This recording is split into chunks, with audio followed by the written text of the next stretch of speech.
Hi everyone, and welcome to the live Q&A portion of the album release event. So right now, I've got in the waiting room, I've got all of the band members waiting to join us. I'll just let them in one by one. John Petrucci. Hello. What's up, Hi. Kim? Oh, I'm good. Look at that beard. That's pretty serious, Yeah. my friend. And I'm trying to compete with you. I don't think I'll get there. Looking good.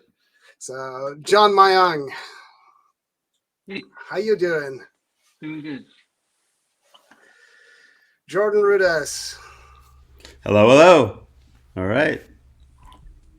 Mike Mangini. Howdy.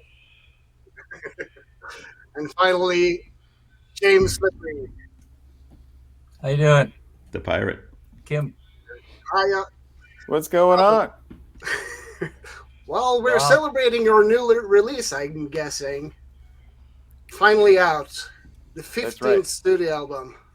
I'm actually in the mountains of Norway right now. Yeah. You look like it. Yeah. With my 8-string, just practicing. I left Well, my boots on the mountain. If it hadn't been for the fact that getting up to that rock is quite an arduous task in itself, I'd take you on a journey there someday. But I don't think I'll manage it myself. It's quite a walk. But it's pretty cool that you chose a Norwegian image for the cover art. Or rather, should I say, Hugh Syme chose an image, but it's... Yeah. I don't know about you guys, but I didn't know that was a Norwegian. I had no idea. Tourist. Yeah, I didn't know until we started doing interviews, and somebody Yeah. pointed it out. Oh, I Yeah. didn't know until we started doing this. What else are we going to learn? Yeah. Well, it's quite a famous tourist attraction because it's called Skjæragbolten, and it's a rock that's wedged between those two mountains, and you Right. can actually walk on it. Right. And get a view of the fjord beneath it. It's crazy. And it's like a 800-meter drop just straight down. Wow. So it's not for the scared people. Yeah, exactly. I can see why Hugh picked that. Yeah, Yeah. kind of makes sense with the title track. Right, Yeah. right, Totally fits Yeah. the... right. Mhm. So 15th studio album, how does that feel? Man. Our first one was in 1989, so we feel old. No. Like, wow, that's a whole lot of notes. Oh my God. It is kind of weird that since 1989 we've only released 15 albums. That's kind of, I mean, we did live albums, but studio albums, that's pretty wild. Do you know what I was thinking about, guys? And this is more directed at John and John. Is 30 years ago, October 14th, we went into the studio at Bear Tracks to start recording Images and Words. So 30 years ago, right now, we would be at Bear Tracks recording Images and Words Oh my God, right Amazing. that's Yeah. crazy. Wow. now. Yeah, It's amazing. And it was October 14th. I believe that's the date that I got in my head. Now, I might be off by a day or two, but I'm pretty sure it's October 14th. Well, if you that we fast went in. forwarded, like from there, that ended up being Kiara's birthday. So it's a special day. Wow. Yeah. Holy. Wow. And Jordan remembers that because we were in the middle of When the water breaks. Oh, yeah. That's right. at our That's run right. home. Totally. That's so funny. I remember October that very 14th. well. That's crazy. Yeah. Yeah. Well, So this is also the first Dream Theater album you made in your new headquarters.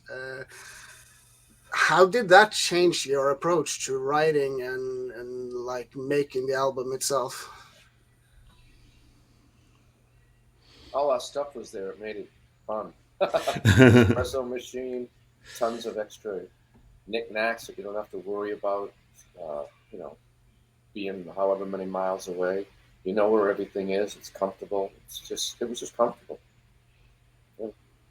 Yeah, that is true. It's because everything's there. It's like, oh, what about that? Piece or whatever. Oh yeah, it's in the storage. We just we were expanding the place, so it's going to be even more fun. actually. Are you talking about the warehouse part of it, right? Yeah. Right. Yeah. That's true. The only thing with the space that could be better, it's an awesome space.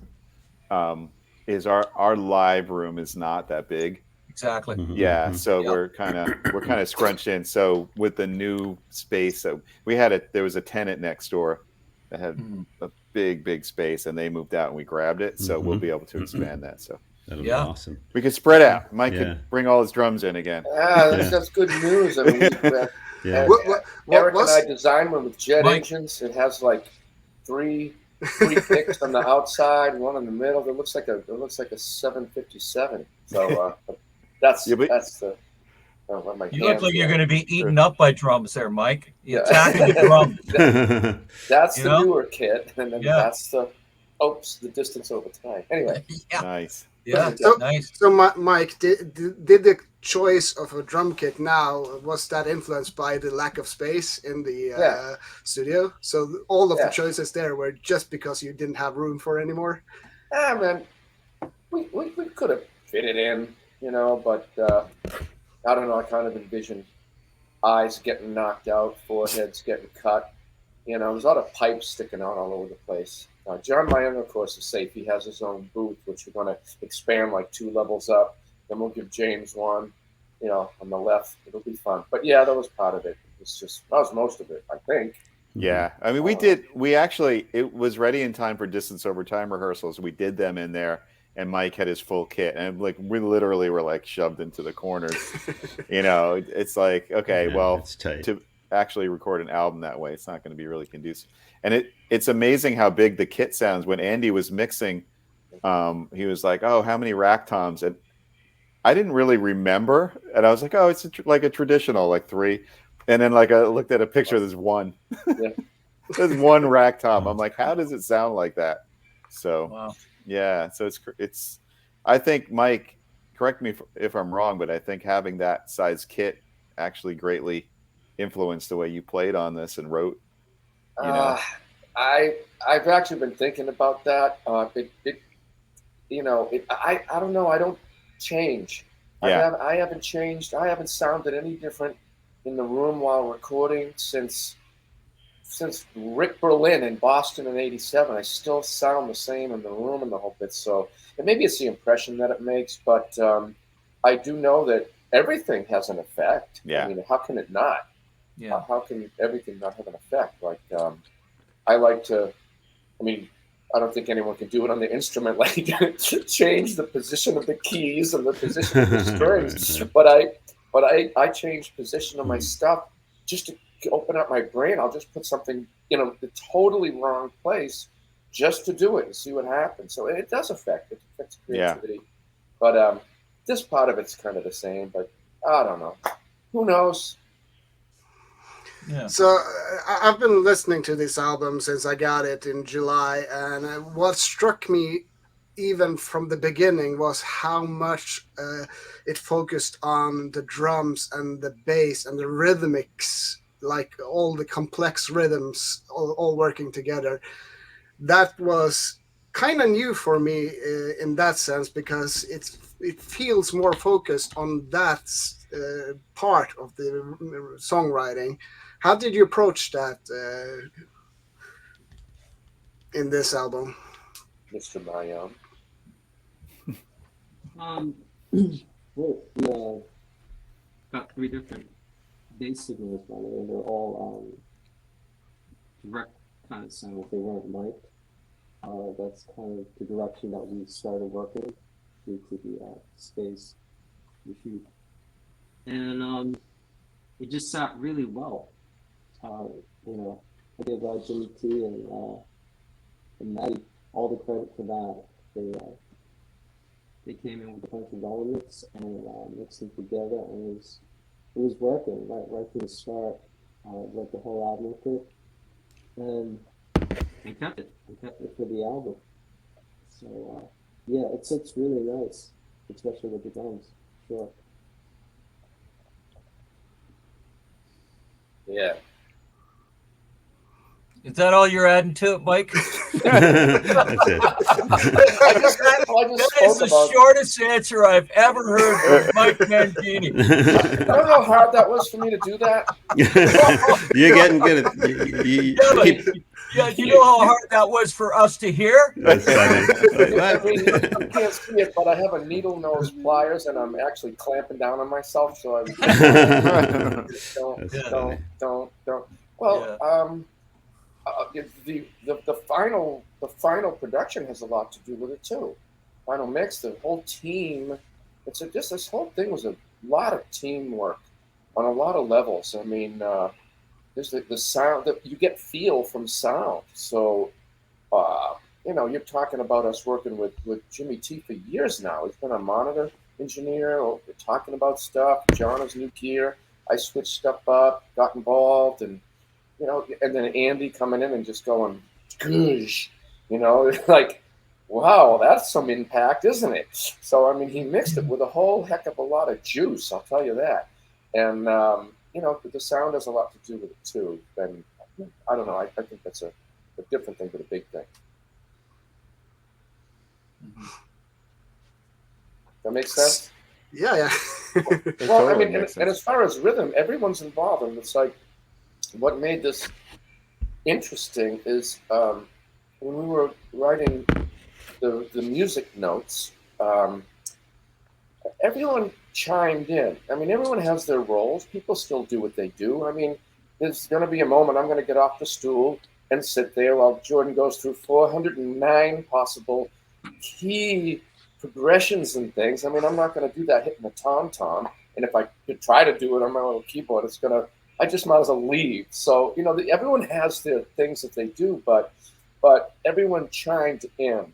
And so as far as the rhythmic end of it, everybody was involved with that. And it just felt like that. It's a great feeling, because then if everyone gets to hear their idea carried out, it in the end, no one's going to have a bad idea, but in the end, we're going to choose something that doesn't, that pretty much is a majority people feel well about. So it's a filtering system as well. So I guess that's part of it too. It's not all, it's just John and me when each other playing. I mean, we got to play off of what the other guys are playing, and James is on the monitor chiming in. Yeah, that's fun. Well, I just want to add that one of the things that happened on this album a little bit more than any other album is that Mike, you introduced us to some really interesting rhythmic things. You were like, how about this? This is cool. And then we take the approach of like looking at what's your bass drum doing?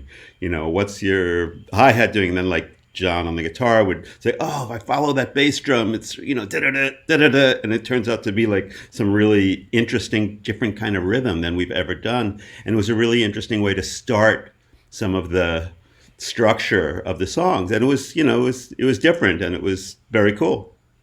Yeah, so some of that is definitely the production and mix approach too, because there were some moments where there's really complicated parts, and what we did is we just take the guitar part, for example. We would actually split it up into a couple of different parts and have it be kind of going back and forth, so it emphasizes like with one side what Mike's doing with his floor tom, his gong drum or something, and the other side what's going on with the snare, and it creates this collective sound. And then Andy, just as the kind of mix engineer that he is with his catalog and what he's so good at, brought all that stuff so forward, so there's a lot of we pushed for a lot of punchiness in all those rhythms. I mean, it's the style of what we're doing is really no different than what we do in like that really tight, complicated rhythmic approach, but I think it was just done in a way where it sounds better than ever.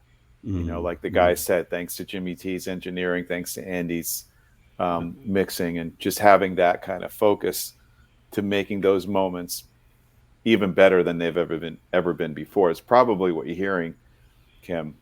It's a combination of all that stuff. It's like the writing style, and then it's brought to life by the approach, the engineering and mix approach.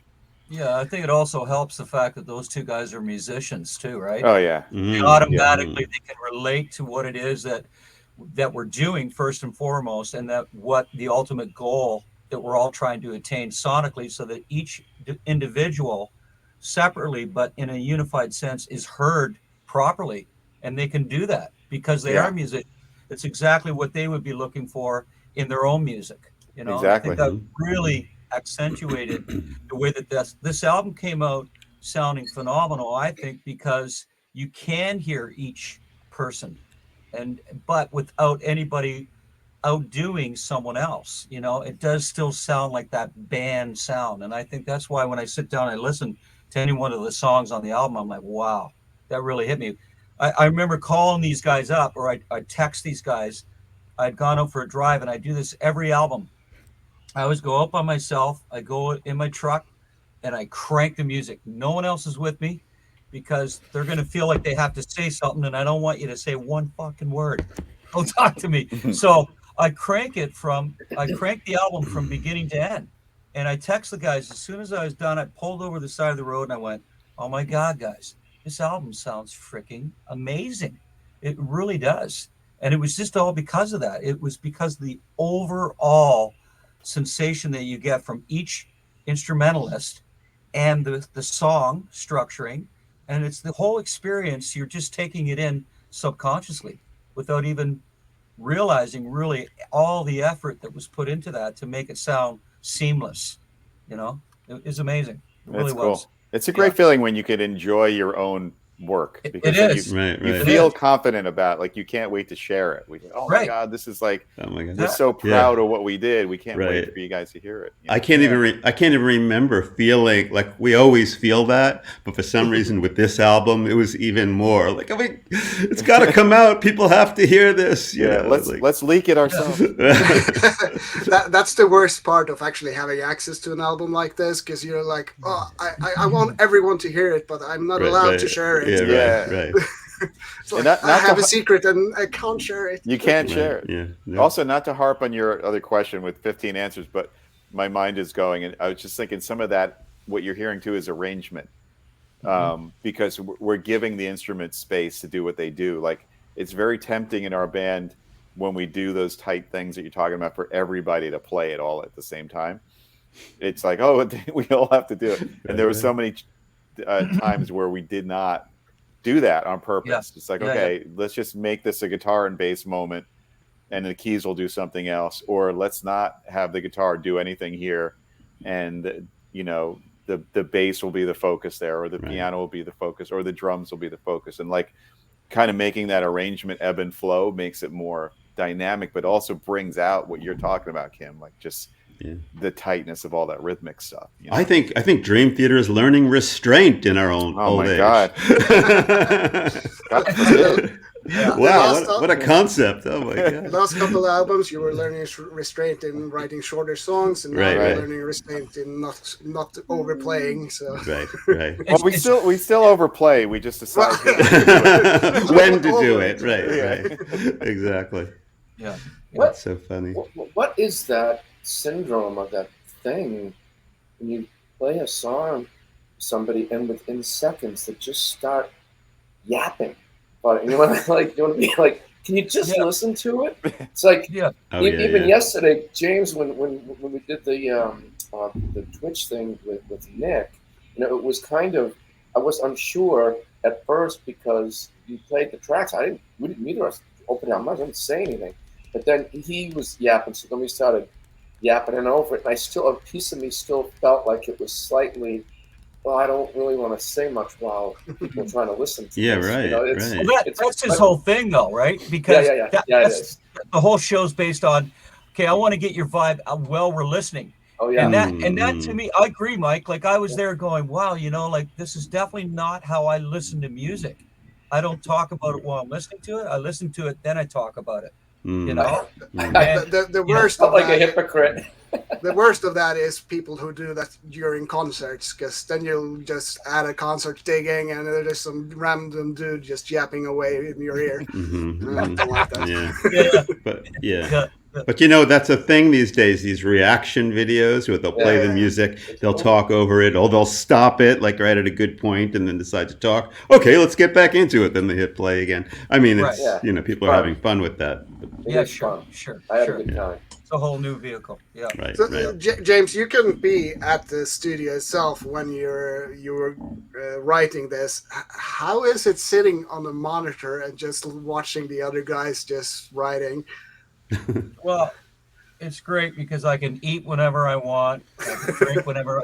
No, you know what? To be honest with you, and I already told the guys this. I said, you know, at first I didn't know how it was going to work out. I didn't know if I was going to feel like this, that a complete separated, and you know, if it was just kind of it just doesn't feel natural.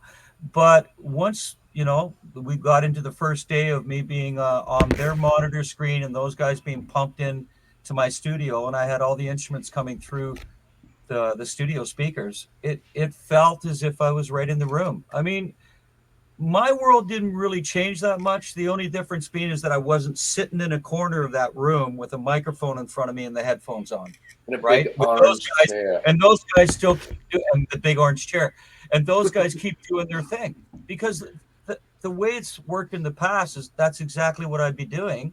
I'd be sitting in a chair with a microphone in front of me, and these guys going crazy back and forth with their ideas and playing through sections and knowing how to, you know, you just write something and then 10 seconds later, okay, let's go for it, you know, and they're playing through a part, and I'm like, what the hell's going on here? So I mean, it's no different than any other album, any other experience. And if anything, and I told the guys what was great, if I have an idea or if I'm like, because they can be playing a section that they'll say, oh, this will be the verse section, or this might be the chorus. Well, what was beautiful about that, I could mute the whole band and I just lay down a melody that I had in my head, and then I'll bring this up to them later or whatever. And so to me, I think it was a perfect environment for me specifically. For them, no, that wouldn't have worked in a million years. They have to be in the same room. They have to be. Right. Yeah. The other good part of it was our room was pretty small, and we're all like in there. We're all like in there sweating, so you avoided having to deal with that. You could be on a nice big monitor. We could see you, and And I gave you a bit more space to work with. There you go. Yeah, there you go. Right. But the other problem was occasionally we'd be sitting down to dinner, and we'd be saying, "Wait a minute, like we left James back there on the monitor." So He's like, guys, where'd you go? Yeah. I'm like, the room's empty. Whatever. Yeah, we get onto something and just be like, all right, cool, let's break there, and like take the guitar off. Okay, cool. I'm thinking all these Forget guys, that you're. you know, they're going to grab a snack and maybe a restroom break or whatever, right? And then I'm like, 10 minutes. I don't think so. Right. Yeah. Funny. Yeah. Anyways. So, John, you have the 8-string behind you. How was it to write with that for the first time? Oh, it was what so much kind fun. of challenge was that? More notes. I mean, it's something that I've been like looking forward to for many years that we've been developing with Ernie Ball Music Band. I tried to, the guys will tell you, I tried to get it for Distance Over Time, but just the timing didn't work out. And we had started this record last October, and it was kind of all done by the time we broke for the holidays, and I still didn't have the prototype for the 8, but I got it shortly after the new year, and we all got together again, and that's when we wrote Awaken the Master. So thankfully, you know, it was a prototype version of the guitar, but it still played great and sounded great. I think the challenge, I mean, there's a couple things about it. One, the fact that it's my signature, it's a Majesty. I'm comfortable with it already, so it's not like it feels like something totally new. But obviously the size of the neck and the fan frets and all that, I guess it's a bit of a challenge to get used to. I don't know. It really felt natural to me. I've said this a million times, but it reminds me of when I got my first 7. John, I don't know if you remember that, like when we were in the city writing Awake. Right, yeah. Yeah, and I got a Steve Vai Gem 7, and you know, that's when we wrote all that stuff, The Mirror and Lie and caught in a web and all that. It was like a similar thing. All of a sudden you have another string, there's more notes. It's fun. It's a lot of fun. We had some challenges, shaping the tone. It's a different type of tone. So the way Andy mixed it and Jimmy T approached it, but what a fun instrument to play. And we one of the things we did that I thought was interesting, and we weren't sure how to approach it because we never did this before, is with the bass guitar, because I'm playing, my low note is down F sharp below the B. And if John, that's your move, Mike. Flip it all the way down. I always ask John if he can hit an M. Yeah, exactly. So we weren't really sure what other bands, where players use 8-string guitars and tune that low. Does the bass player also do that? Like, should John take his B and tune that all the way down to an F sharp and tune the next one? You know what I mean? So we decided to capo his bass. And so he's kind of like in standard, but like transposed up actually, so that his open low note instead of an E is now an F sharp. And so if you listen to the guitar and bass arrangement, I'm playing, I guess it would be in the same octave as John, or I'm actually below him technically, because we thought the other way it would just, John, you would have been like playing, Right. Like telephone cable, and it would have been like way too low and like flubby, and the keys can handle it. Bass went higher. Yeah. The synths can handle all that, that low information. But that was interesting. Yeah. So you're not scared, Mayang, that Petrucci will take your place in the band as the lowest note. I got volume knob too. He's got a volume knob. Right. Yeah. Plus, Jordan can still go lower than anybody. He can go so. But just a very quick point, like some of that low stuff. Yeah. What, from my point of view, when we work with that, when we go down to that range, I do like some programming to bring out either the attack of those notes, or even like have a little bit of a higher harmonic in my sound. So, just to shape it and work with it. And it is a whole nother kind of sonic adventure to be dropping, even lower. I just wonder I was going to say, what's going to happen with what's going to happen when you get the 9-string is what even more notes. Yeah, right. Oh, wait a minute. Go ahead, Mike. No, I was going to say, with guitar, like for all the guitar players out there, like there's certain comfortable keys when you're in standard E or B 7-string where riffs sound cool. Like they sound cool in E and they sound cool in F sharp and in B and in C sharp because you have open notes. So this just presented different keys that sound cool that are lower, and so I tried to shape the riffs around that, and not, if you notice that song Awaken the Master sounds like a Dream Theater song. It doesn't all of a sudden, because as an 8, sound like, I don't know, whatever an 8-string band should sound like. As when I got my 7, we didn't all of a sudden sound like Limp Bizkit or Korn. We sounded like us. You know what I mean? So that was important too. So it's just that was actually one of the things that I heard a lot of people were worried about, that you'd be suddenly Meshuggah because you were doing A-string. Right. No, the style didn't change. My approach as a player and as a writer didn't change. I just had more strings, more notes, more notes. Four more notes. I always say, just picture it like Jordan, a piano, and it just kind of goes lower, like on the left hand. Just what the guitar is doing. Yeah. I was thinking maybe I should do, instead of an 88 note, I should do a 92. All right, perfect. All right, wait a minute. Perfect. Okay, so I see the trend. Yeah, right. Dramatic turn of events. So they got a 7-string, and then John's using a 5-string. Now he's up to a 6-string bass. John's up to an 8-string guitar, and my drums went from 4 kick drums down to 1. I'm going to be going.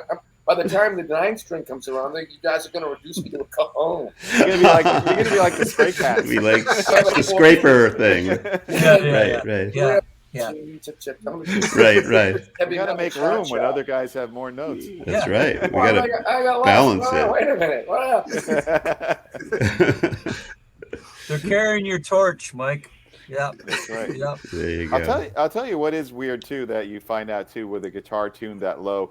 If you play like a regular power chord that low, it sounds funny because the strings are so thick that the fifth actually takes over the chord, and it sounds weird. Like you have to almost revoice your chords. I notice. As well. Wow. But that's guitar nerdy stuff. Let's see if there's some questions from the fans. I'll just bring in some things. The Colombian Dreamers fan club says, for a band like Dream Theater with more than 30 years of a career, what's the formula to sound so modern and stay current? New album is incredible. Well, thank you, Colombian Dreamers fan club official. Right. That's very nice of you. Who's fielding it? Just went in a room and played music. We didn't really... Yeah, maybe one of the things that helps to keep us sounding modern and all that stuff is that we're a kind of people and a collective where we're always learning from everything that we do. Each album, we walk away with some information about, okay, we can do this better. Like, the keyboards can sound this much better if we do this, or the guitar can, we'll put it through this kind of an amplifier process, or drums, all of it, So I think that, staying in touch with kind of like the technology as a band really helps us to sound really current and modern. And of course, stylistically, we do what we do, so that's pretty consistent, but we also are people who are very dedicated to our craft. So it doesn't just stay stuck in any one spot. Before a Dream Theater show, the Johns are backstage, they're practicing, they're getting better, they're raising the game, everybody is trying to lift it up. So I think it's that spirit that keeps us very vibrant and very energized, and just really fresh. Yeah. And to add to that too, Jordan, first of all, we haven't been to Colombia. When's the last time we were in Colombia? It's a while ago. You guys remember? James, you would remember, right? No, No, that was Chile. No, Colombia. We have not been to in a long time. Was it Black Clouds, guys? Was that Black Clouds? I'm sure the Colombian fan club could tell us. Yeah. Yeah. Well, hopefully we'll get back They're there texting someday. right now, right? They're like, oh, it was in, I can't see it. I'm going to say either 2007, 2009, somewhere around there. Yeah, a long time ago. Yeah, I think it's been a while. But we try to push things forward, like production wise, where we have the advantage of having a youngster as our engineer. Jimmy T, was he 28? So it's like we kind of don't go for like a retro thing, or we do try to take advantage of the new, like Jordan said, new technologies and new techniques and things that are out there, latest software, latest plugins, latest cool microphones and things. So and even in the mix and mastering phase, with Andy was bringing in equipment, and you might have some vintage stuff like an SSL or things like that, but there's also like the brand new stuff that just make sure the record sounds as broad and modern and heavy on the low end as anything else that's out there. And that's always been our mentality. We kind of we want our stuff to sound hi-fi and current sonically. So that is a conscious decision, definitely, for sure. Yeah. What about we'll take elements from current trends but not copy them? For example, the gent kind of thing. Okay, well, we don't want to sound like that kind of a band, but it's a cool move and a cool sound. It just has to be weaved into what we're doing, and everybody listens to music, and it's almost like you have these drop-down menus when we play things that you go to, like if something might sound too much like X, Y, or Z, or not enough like whatever it is. So it's being aware of what's happening as well. Here's a comment from Hunter Barrett relating to an earlier question.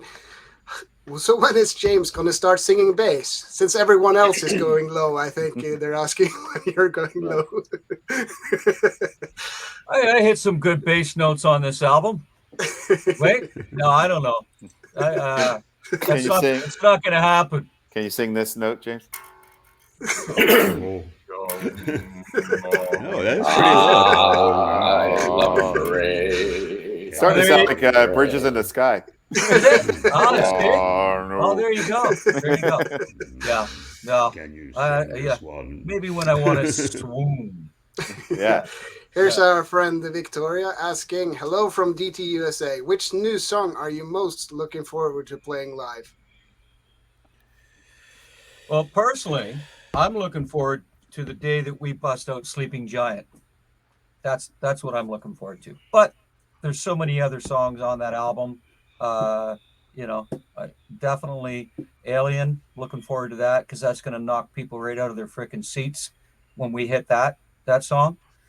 I'd love to be able to play the whole album from beginning to end, but that's not going to happen because there's so many other songs and our discography is quite expansive. So, but definitely something like that. You know, I think I don't know about you guys, but transcending time at some point would be very cool. And That's same with title. Awaken the Master. So there you go.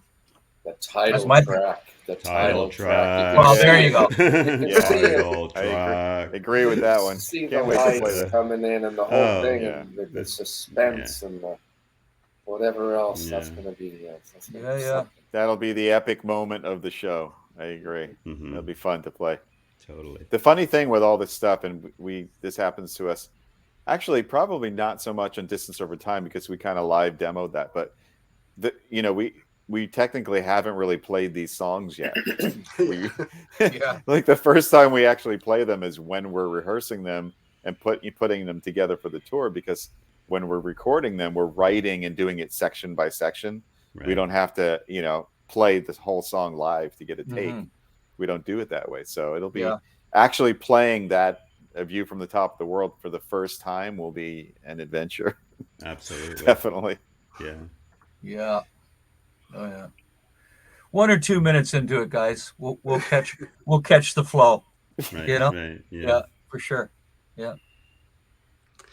What are the questions you have? There was a question that I lost. That's to. There's so many questions coming in, so it's kind of hard Right. keeping track of everything. Isn't that your job, though? Yeah. I'm teasing you, Kim. Uh-oh. I'm teasing Oh, you. no. You got to get that little sound machine that you have in the studio. Right, exactly. Yeah.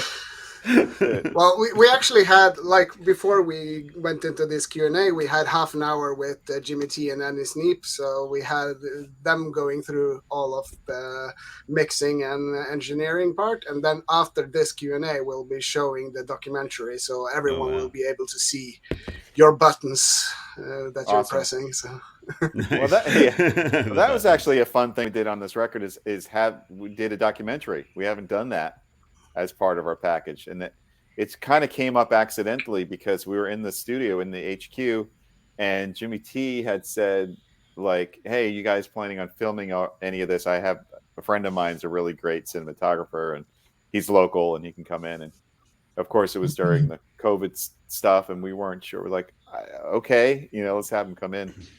And he ended up shooting enough footage where Mike Leonard was able to then go in and make the doc. And it's like, we really, have we even ever done that?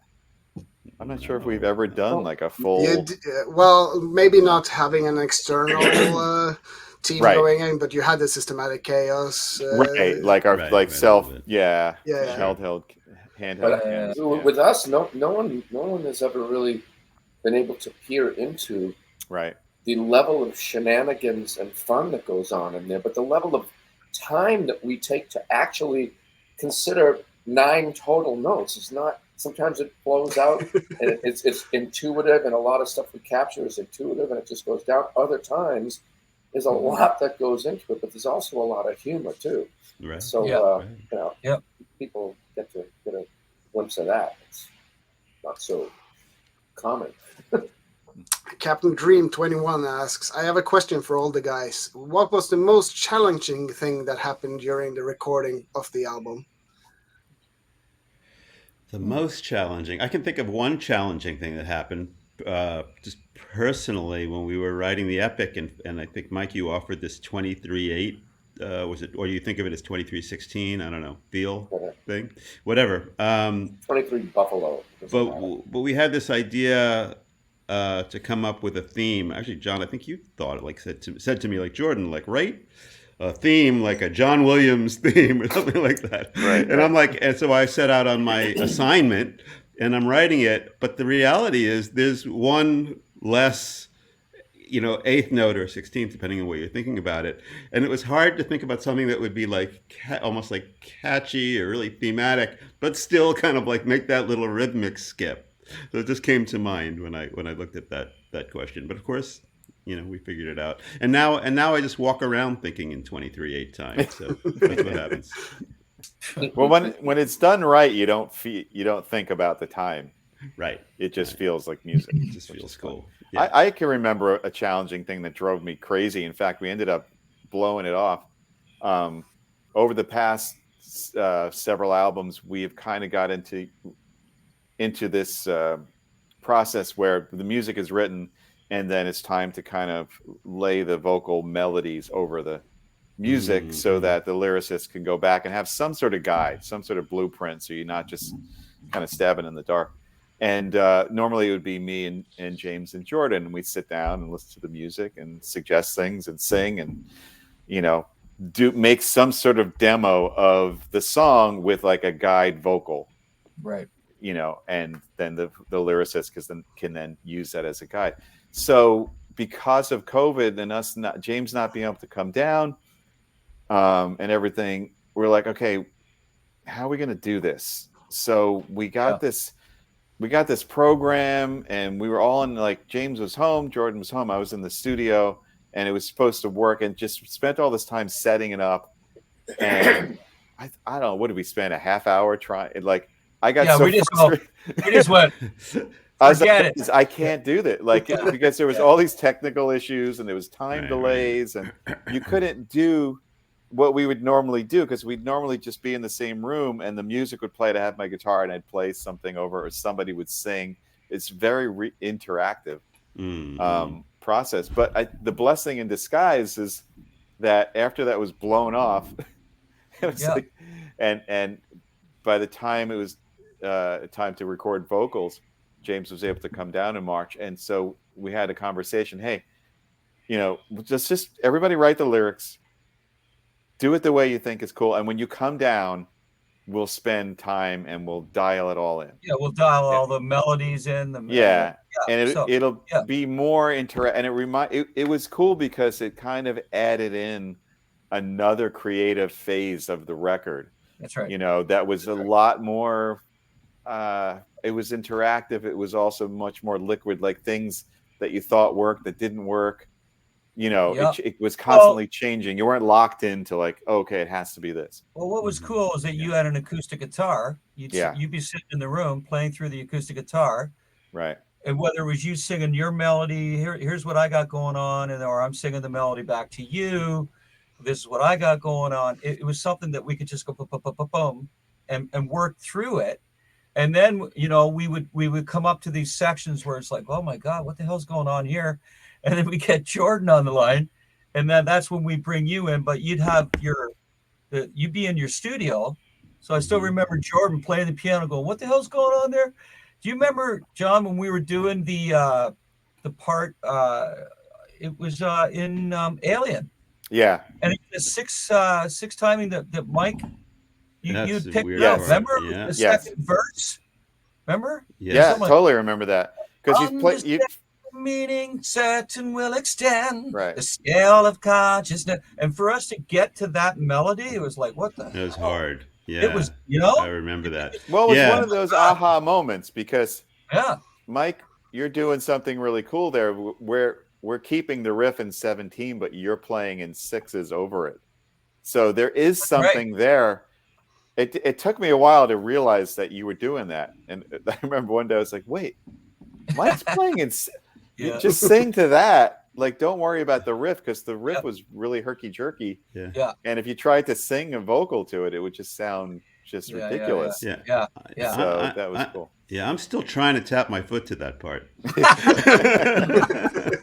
Once we discovered that, I hear another moment Oh like my that was God. in Sleeping Giant, Jordan, when I was writing lyrics upstairs in the Sky Lounge, Yeah. and Jordan was tracking keyboards down in the control room, and the first verse of Sleeping Giant, I had a lyric, but I couldn't wrap my head around how to make it a cool vocal. Yeah. And again, like the rhythmic figure that we're playing, I was so focused on that, I didn't realize. I knew it was in 9, but I didn't realize that Mike was playing it through in this almost waltzy way. And then Jordan was like, listen, there's like 3 groups of 3. What if you phrase it like this? 1, 2, 3, 1, 2, 3, 1, 2, 3. And it's like light bulb. And then all the lyrics started to flow. So those kind of moments that were more, again, it was like another creative layer. Yeah. As opposed to just being like, okay, vocal melody section, blueprint, go. This was way more like changing constantly in a good way. So that was the blessing in disguise. It was blessing in disguise. Yeah. I don't think people do you think the bands that are playing in 4/4 time on a regular basis are having these discussions? having these problems? Yeah, No. right? Yeah, you mean? I don't think so. Yeah, like they're having trouble tapping their foot to 4/4 time. Yeah, right. I'm sure there are bands out there struggling with that. Maybe. I don't know. Right. Yeah. Right. All this stuff was all right with me. I had trouble hitting the 20 in the dark game. Natty and Jimmy T were able to ice me pretty quickly once I got a hang up. But that was my challenge. Couldn't hit the 20. Right. Yeah. Little humor. Onur Dumnes asks, what was the motive and philosophy behind the theme of the new album in terms of songwriting and producing process? The motive and philosophy. Wow. You just went in there to play music. Play it. Just play it. I don't know, John. That sounds like a question for you as the producer. Yeah. Well, I mean, Mike is right. Like when we went in, we really weren't supposed to be going into the studio yet. Just COVID shut everything down, shut touring down, and we're like, well, let's not just sit around doing nothing. So, normally we'd have like a bunch of time to kind of figure out what we want to do, and there were some discussions about the type of record, but it kind of went out the window once we started writing. But I remember Mike's right. We literally were like, let's just see what happens. Let's just like not put any limitations on anything, not try to do this or that or whatever. And so that once we wrote The Alien, which was the first song, that kind of set the mood for the whole thing. And then that theme carried through because you got, with the exception of a couple of songs, Alien, Sleeping Giant, the title track, Awaken, they're all in that high energy, really technical, proggy, heavy thing. And so that was the theme. And then, I think lyrically, we didn't put a theme. It's not a concept album.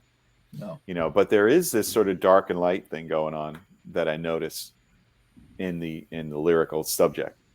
So A View from the Top of the World kind of nails that, because it's really hard to come up with something unique title wise that gives that angels and demons, type of thing. I remember trying to look for that, but so that was a theme that kind of happened accidentally. And the production is just try to make it sound amazing. It's like take the time, engineer it right, make sure everybody is shining to the best of their abilities and has what they need to do that, and it's comfortable and can play their asses off and sing their asses off. Yeah. And then get the right guy to mix it, Yeah. So that was my approach. If it was only that simple to attain. Yeah, right? That's it in a nutshell. Yeah, right. Yeah. So let's see. There's a drum question for Mangini. Do you have an advice exercise for strengthening both sides when playing open-handed? I've always played open-handed. You're a big inspiration. Let me think for a minute. Yes, I do. All right, it's Oliver. Oliver, use your eyes. A lot of times we learn music backwards, meaning by ear, but you should play music with your ears. But when you're learning something like that, when you look at what you're doing, it changes what you feel and it changes what you hear when you look at something. So all you have to do is stare at that weak side and tell your hand to move and watch what lands together. If it's these two limbs, the crisscross, there's only 6 possibilities. So use your eyes. That's the answer. Then you can play anything you want. I mean, because I'm not going to sit here and go, well, you need to do a paradiddle and a ratamadiddle thing. And it's like, no. Or learn this song or that. No, just use your eyes no matter what you want to play. So Baz Alden C asks question about the cover. Huge Syme is a wizard when it comes to album designs. I think it's his best for DT so far. How does it all start for a new design? Is he totally free to interpret in ideas? John? Well, I agree. Hugh Syme is a wizard. He's amazing. We love him. He's done so many Dream Theater album covers. He's incredible. It usually starts with because the process needs to start early. So a lot of times it happens before he has any music. It usually starts with a title. He needs a title. So that was something that was like, we got to get a title, because he needs some sort of thing to base it on. Another helpful thing that he starts with is lyrics, because he'll take the lyrics and he'll analyze and pull things and pull elements and do that. And then it's a discussion, but he has tons of, he's such a creative genius. Just, it's like, go for it, do your thing. In this case, I think the challenge was, because A View from the Top of the World could very easily be interpreted really literally. Like there's so many things you can do, like, oh, it's like the view from standing on the top of Everest, or the view of a drone over a city, or they're very like sort of cliche things. So I think the challenge was trying to do something that encapsulated that title, but in a unique and cool way, and as Hugh always says, in a whimsical way that makes it very Dream Theater-y. And so, he'll do these ingenious things like Sleeping Giant. So what does he do? He puts giant boots on the hill. It's like, who thinks of that? Just to pull in some element from an album to make it weird, And then and we actually had like so many cover designs there were like 20.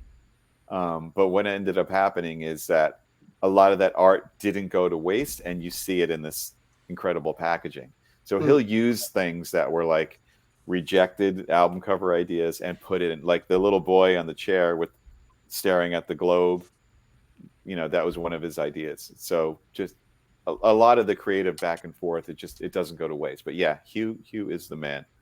Love working with him. Yeah, we also used his work for the teaser campaign before we announced the album itself, which was a challenge in itself, because we made this whole whole campaign that we had planned, and then all of a sudden we got, oh, don't use that. Oh, yeah. Well, first of all, hats off to you guys for doing that, Kim. That was like, that took a lot of brain work and a lot of time. So thank you for doing that. An awesome job. I don't know how your brain works, but that's pretty incredible. Me neither. Yeah.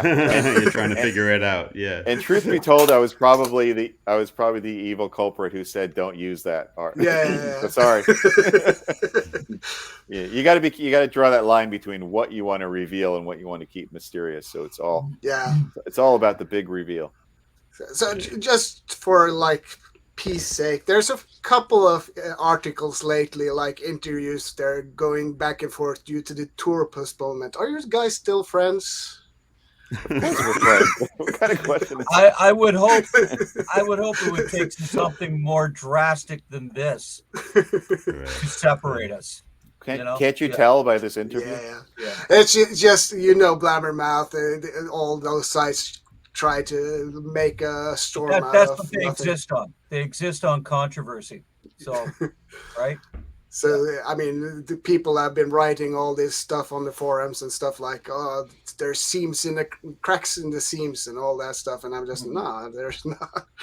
I mean, it's healthy that people disagree sometimes. I mean, that's the part of being a business as you are. Yeah. Yep. A little controversy is good sometimes. Yeah. It'll inspire the next very crazy, intense section of music. There's a lot of psychology to how that press and how that works. And there's a lot of data to back it up that the reason that that's done is it just drives business up through the roof. Oh, so yeah. I always, when the stuff is going on, I always consider myself lucky. It's like, oh my gosh, you don't have to pay anybody to talk to you. You just don't do anything. Or you say a few buzzwords and the place goes crazy. And it's like, oh, that was easy. You mean it's like the more controversy we get, like the more popular the band becomes. Yeah. I mean, when people are talking about it, and hey, well, we should just like put in the press, I hate you, motherfucker. Like, exactly. Next thing you know, we're like more controversy. The crowds increase. It was like a whole thing. Yeah. All right, well, it's an interesting study. I always grab it and go, well, yep. And by the way, I have some Zoom classes on Tuesday and Wednesday. Right. Like, let's move on from that. And right. Get to the business end of it and just sell some more stuff. That's always the wise point to do. That's always going to be a part of the entertainment industry, though, that you're going to have this going on. That's fine. You know, let the people talk about it, for sure. It keeps us in their conversation. Yep. I had an interesting discussion in the years that I was with Vi, because I was found interviews, uncomfortable or intrusive, or whatever it is. And I asked him one day, I'm like, did you get up 3 hours after you went to sleep to do that interview? Like, what are you thinking? He said, it's like, listen, there are a lot of people in this world who go to extreme lengths to be heard, and they do awful things just to be heard. And we have people coming to us wanting to know what we think. He said, I value that. So I was like, well, that's an interesting way to see it. It's like, wow, people actually want to know what you have to say, and you don't have to pay for it. You don't have to do anything except do it. And so it's like, oh, okay, all right. Kind of switch my channels right there. I thought that was interesting. So let's see, there's a question for James here. What singing techniques do you use or are using lately to achieve high pitches or very high notes? I saw your cameos and I'm surprised by your improvement when singing. I'm not touring with these guys. That's your technique. That's my technique. No, honestly, I keep going back to it. I'm using this thing called the Dr. Vox. So I'm blowing bubbles, right? It's like an apparatus that was made. And I was introduced to it through Jamie Vendera, a vocal coach. And I basically do something like 20 minutes a day singing, like doing my exercises through that first. And then I sing. Sing. So it gives me more power and it gives me more range. And that's pretty much all I can say about it, really. You say you're blowing bubbles? You know my Dr. Vox. You've seen me when we're on tour. Yeah, there's bubbles in there. There's water. There's about this much water, and you just whoop, and it creates bubbles. And what it does is it massages the chords and it opens them up. And it's all been done by a doctor and scientist, and so it's backed up. It's backed up by ENTs, and it's very, very interesting. Are you sure you're not putting some other stuff in there? It's very suspicious. That is vodka in the bottle. That's what I'm wondering. Yeah. And this is rock and roll, so you can be honest with us. Yeah, I know. That was a little too freaking clinical. Yeah, right. For rock and roll, for sure. Yeah, but that's it. Like, there's nothing. There's no miracle drug going on here. Yeah. Giorgio Matraxia asks, what were your favorite moments during a time at Dream Theater headquarters when you're not recording instruments?